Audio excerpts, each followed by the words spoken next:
Have you ever wondered how industries save 30% energy costs or more, while keeping motors running smoother and machines lasting years longer?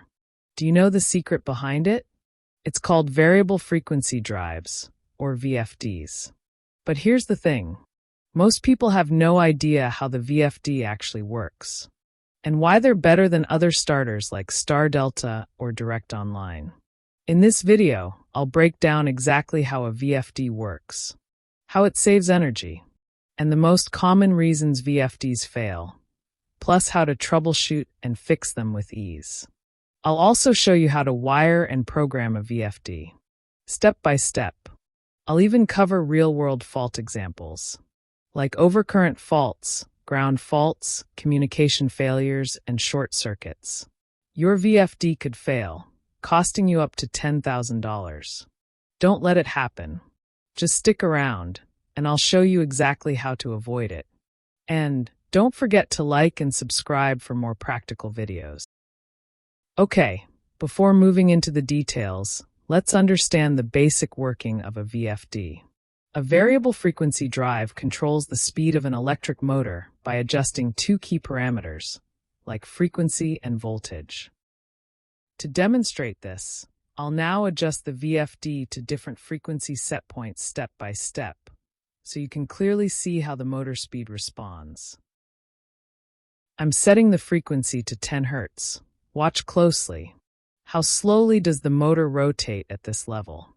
This is because lower frequency means lower motor speed. Now let's increase the frequency to 30 Hz. You can see the motor spinning a bit faster now, but it's still not at full speed. Next, I am raising the frequency to the standard 50 Hz. This is the rated speed for most motors, and now the rotation looks steady and smooth. Let's push the frequency higher, to 60 Hz. Look at that, the motor spins even faster. That was a quick overview to show beginners how a VFD affects motor speed. It's the starting point for understanding motor control in real industrial systems. Okay, I'm going to show the practical impact of a variable frequency drive in an industrial setting by showing how a water tank is filled using a VFD-controlled motor. I'll also compare it with a traditional DOL starter to highlight the differences in performance and efficiency. Okay, I'll change the speed set point in terms of frequency to show how the water flow gradually changes with motor speed. Let's begin by setting the frequency to 10 Hz. At this low speed, the motor rotates slowly and water flow is minimal. This shows how a VFD gives fine control at lower speeds. Now increasing to 20 Hz. The motor picks up speed, and you can see the water flow gradually increasing. This prevents sudden surges and saves energy. Next, we move to 30 Hz. The motor runs at a moderate speed, and the flow becomes steady. This level is commonly used in many process applications.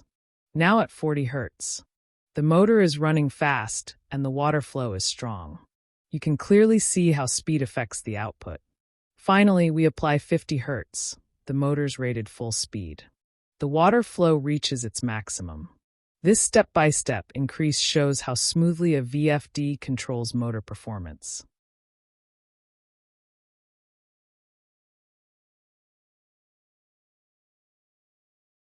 Now, let's see how the motor starts using a DOL starter. As soon as the DOL is energized, the motor receives full voltage instantly. This causes a sudden jerk and a very high inrush current, up to 6 to 8 times the normal running current. You can see the motor starting with a sharp jump in speed and water flow. This puts stress on both the electrical system and mechanical components. Unlike VFD, there is no gradual ramp-up. This is why DOL starters are less efficient and can lead to faster wear and tear over time. With a DOL starter, the motor runs at full speed immediately, so the water tank fills faster. But this quick operation comes at a cost: high inrush current and continuous maximum power usage, even if full speed isn't needed. In contrast, a VFD controls the speed based on demand, saving energy by only using what's required. So while the DOL may seem faster, the VFD is much more efficient and cost-effective in the long run.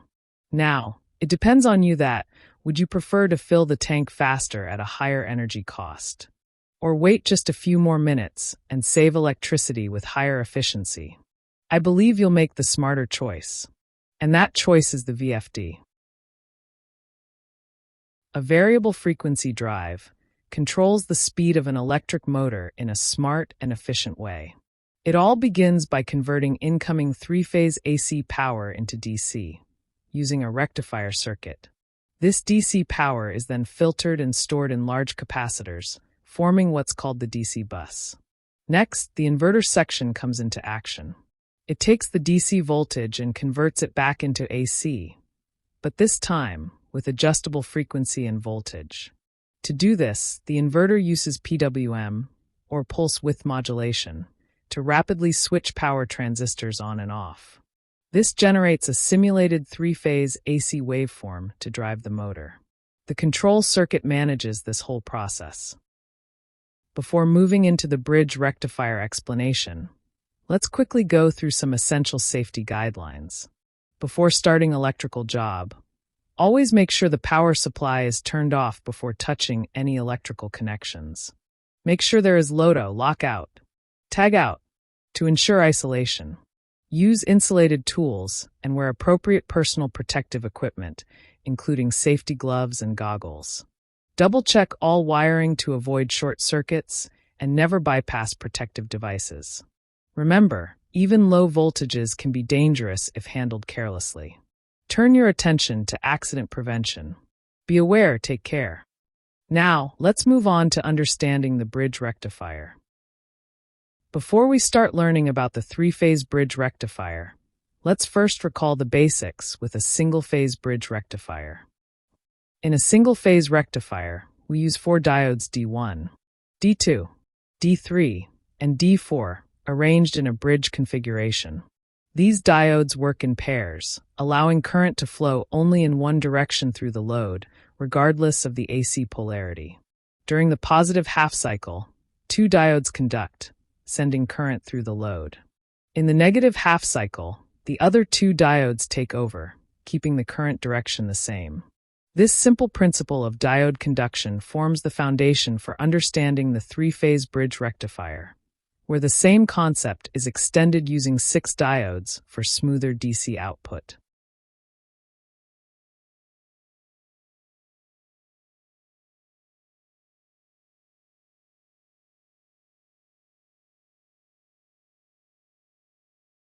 Okay, we are going with a three-phase AC supply consisting of 3 lines, L1, L2, and L3. These are connected to 6 diodes arranged in a bridge configuration. The load is connected on the DC side, where we expect a constant, smooth current. AC voltage constantly changes polarity, but a diode only allows current to flow in one direction. By arranging these 6 diodes in pairs, we ensure that no matter which AC line is at the highest potential, current always flows in the correct direction through the load. The conduction happens in 6 steps per AC cycle. First cycle, when L1 is at the highest potential and L3 is at the lowest, D1 positive side and D6 negative side conduct. Current flows from L1 through D1 across the load and returns via D6 to L3.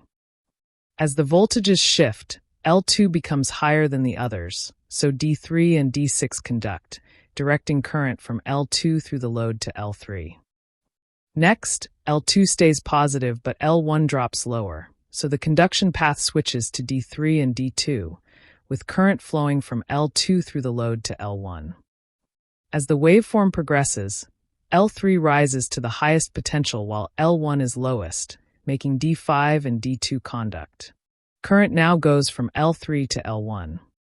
Then, L3 remains positive, but L2 drops lower, activating D5 and D4, transferring current from L3 through the load to L2. Finally, when L1 becomes higher than L2, D1 and D4 conduct, sending current from L1 through the load to L2. This sequence repeats continuously, with 2 diodes conducting at a time, switching pairs every 60 electrical degrees. As a result, the loads see the pulses of current that never reverse direction, creating a pulsating DC voltage. When filtered with capacitors, this DC becomes even smoother, ideal for powering electronic circuits and industrial drives. This is how a three-phase bridge rectifier efficiently converts AC power into a stable DC supply. Before moving to VFD interface with PLC and VFD common faults, let's summarize the VFD in block diagram. VFD mainly consists of three sections: the rectifier, the DC bus, and the inverter, along with a control unit that manages the entire operation. First, the rectifier stage takes the incoming AC supply and converts it into DC. This is typically done using a diode or thyristor bridge. The output here is an unregulated DC voltage. Next, this DC flows into the DC bus, where capacitors and sometimes reactors smooth and filter the voltage, reducing ripples and storing energy. The DC bus acts like a stabilizer, ensuring a clean supply for the next stage. Then comes the inverter stage, where the DC is converted back into AC, but now the output has a variable frequency and voltage. This is achieved by high-speed switching of IGBTs or transistors, creating a pulse-width modulated waveform that effectively controls motor speed. Finally, the control unit monitors and adjusts the operation. It takes signals from the motor and process sensors, processes the data, and precisely controls the inverter's switching to achieve the desired motor speed and torque. As you can see, a variable frequency drive consists of four main hardware sections. The control module contains the microprocessor and I/O interfaces. It processes feedback signals and executes control algorithms to precisely regulate motor speed, torque, and protection functions. The power module includes the rectifier, DC link, and inverter. Incoming three-phase AC on terminals. Our S&T is converted to DC, stabilized, and then inverted into a PWM-controlled AC output on U, V, and W to drive the motor. The cooling system uses heat sinks, fans, and temperature sensors to dissipate heat from power semiconductors like IGBTs, ensuring safe thermal operation. Lastly, the display module provides the operator interface for parameter setup, monitoring, and diagnostics. Together, these modules enable efficient and reliable motor control in industrial applications.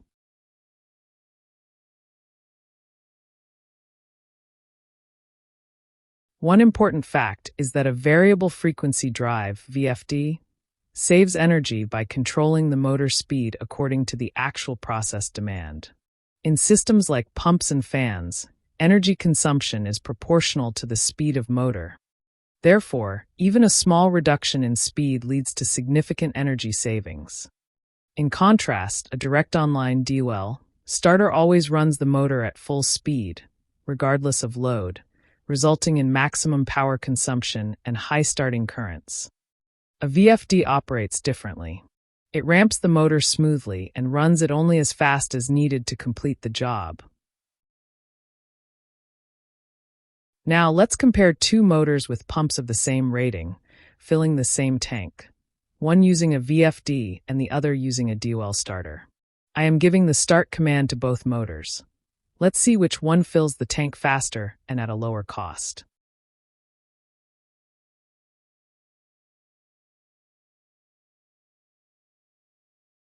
The DOL starter only takes high inrush current during the first cycle and then stabilizes.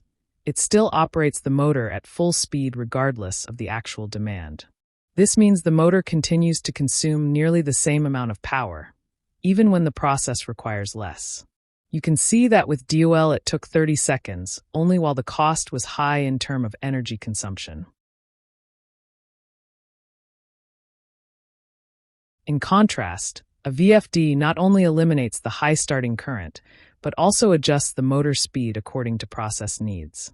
By running the pump or fan at the optimal speed rather than full speed, the VFD significantly reduces energy usage. According to the pump and fan affinity laws, Even a small reduction in motor speed can lead to a large reduction in power consumption. Over time, this controlled operation results in up to 30% or more energy savings, proving that VFDs deliver the same output as D-well starters, but at a much lower cost and with less mechanical stress.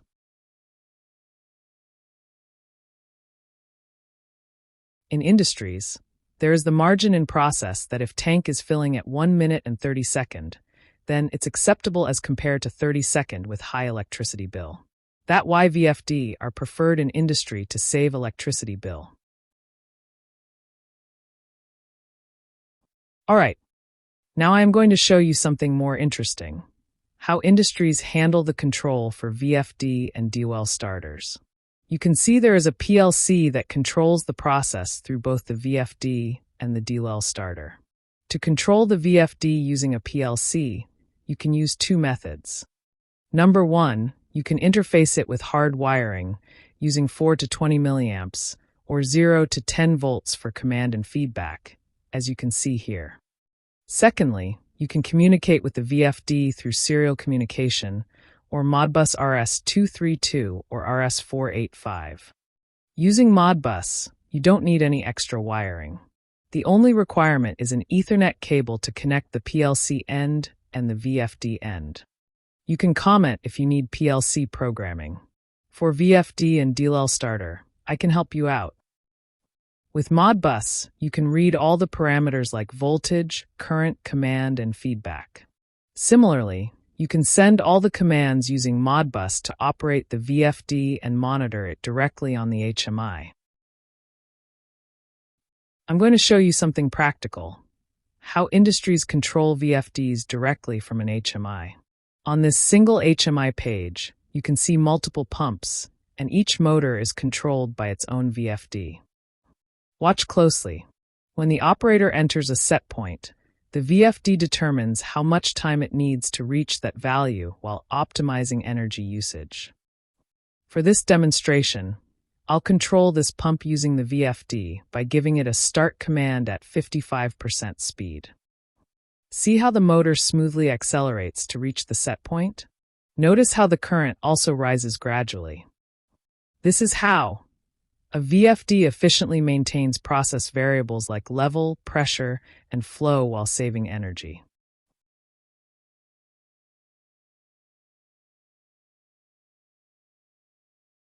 Okay, let's get back to our animation to clear your concept with details. We have discussed VFD, but on the other hand, we have D-well starter, which also getting start command from PLC digital output card and giving motor running status feedback to PLC using digital input. See, both pumps started and playing their role based on their starting modes.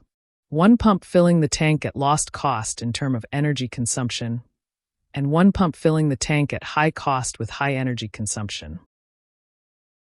I hope you get to clear understanding and general concept for VFD integration with PLC. Now, let's talk about the common VFD faults that people often face because of a lack of hands-on experience or any other reason. This video will help you to handle the VFD issue and troubleshooting. Please don't forget to comment your feedback about this video. Let's start with VFD grounding issues. One of the most common problems you'll find in VFD and motor systems across the world. A ground fault occurs when electricity leaks to earth instead of following its intended path. In VFD systems, this can trigger alarms, trips, electrical noise, and even cause expensive damage such as IGBT failure. The main culprits are damaged insulation, loose connections, or moisture ingress, which allow current to escape. Detecting ground faults early with insulation resistance tests and proper grounding is essential to prevent downtime and costly repairs. Most VFDs use residual current detection, monitoring all output conductors with current sensors. If the imbalance exceeds a set threshold, often around 100 milliamps, the drive trips. While small capacitance differences in cables can cause nuisance trips during commissioning, later faults are usually real. I am showing you in writing to well understand the concept. Please read once to get technical understanding. High-frequency noise and standing wave spikes from the drive can also trigger trips if cable shielding is poor. Using steel conduit instead of shielded cable can be risky. Over time, corrosion may weaken the ground path, forcing noise currents through alternate resistive routes and causing imbalance. Sometimes, the root cause isn't the cable, it's the motor. Motors can fail due to voltage spikes, overheated windings, deteriorated insulation, or an external conductive object creating a path to ground through the windings. Once the windings are compromised, rewinding or replacing the motor is often the only solution.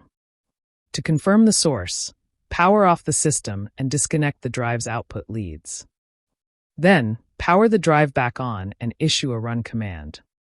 If no fault appears, the motor or cables are to blame. But if the fault persists even with the leads disconnected, the VFD itself likely has an internal failure and may need replacement. Cable insulation damage is a major contributor. It can result from overheating after overcurrent events, bending or pulling inflexible cables during installation, or even physical damage from pests. Once insulation breaks down, current can bleed to ground whenever the conductor touches earth potential. The best practice is to test cable insulation using a megometer to confirm the integrity of motor leads before restarting the system. In short, early detection, proper shielding, regular insulation testing, and correct fault isolation procedures are the best defenses against ground faults, and the costly downtime they can cause.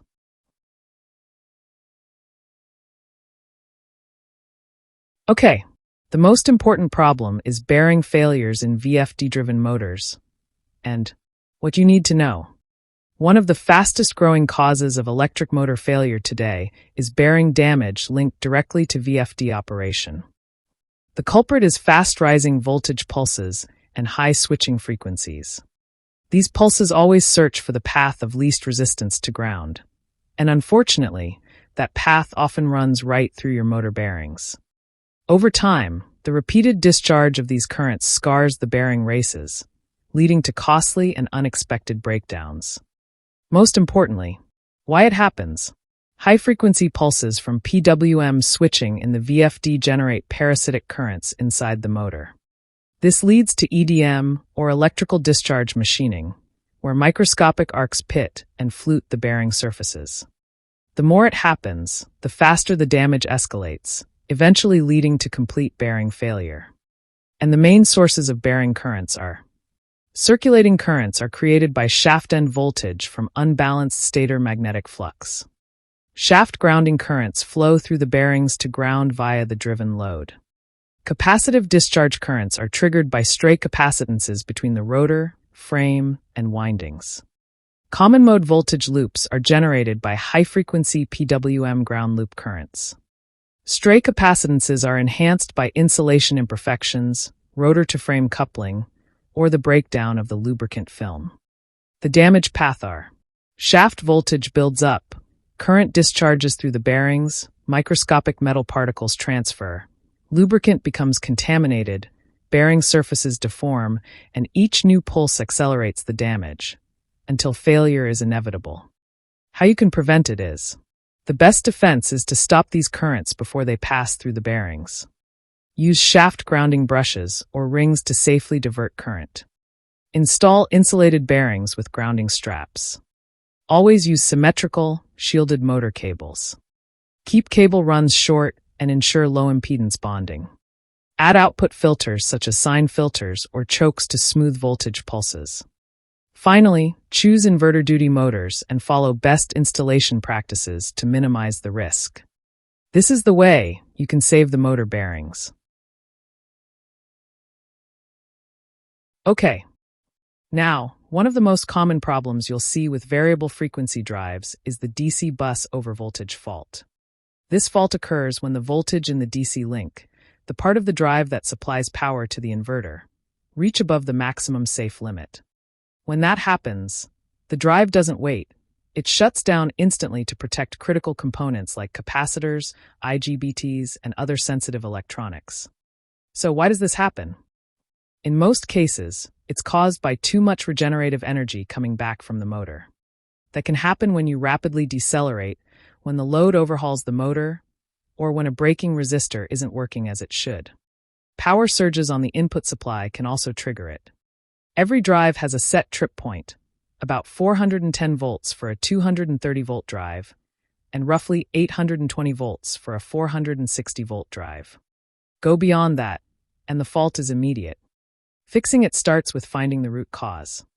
If it's an electrical supply issue, first check your input voltages, L1 to L2, L1 to L3, and L2 to L3, with a voltmeter.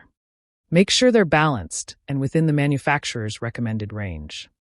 If the drive trips even when idle, a high delta power source could be the reason. Using a delta Y isolation transformer can help. If voltages are correct but the DC bus is still high, harmonics may be the problem, in which case installing RFI filters upstream can help smooth things out.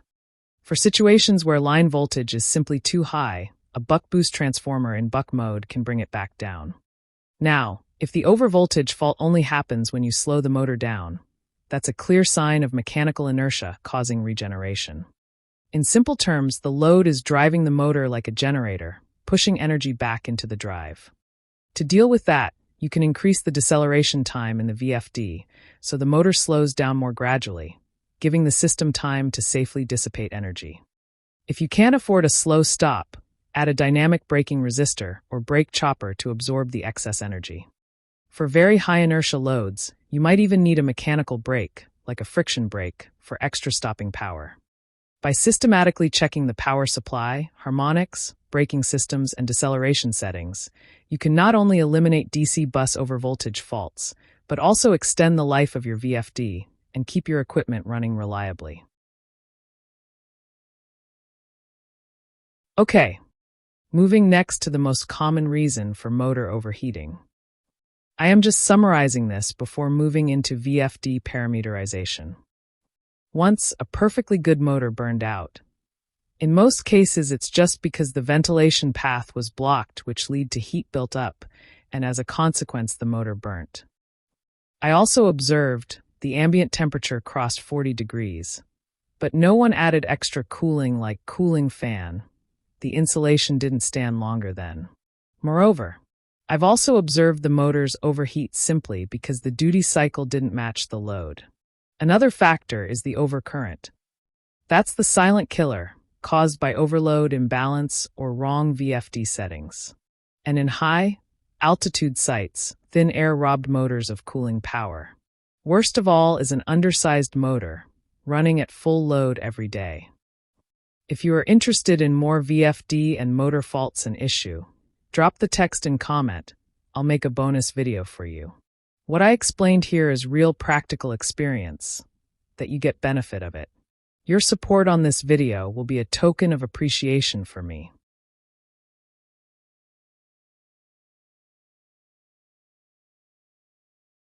Okay, moving to VFD parameters, I am scrolling for each menu, but you have to be specific for your VFD and motor rating.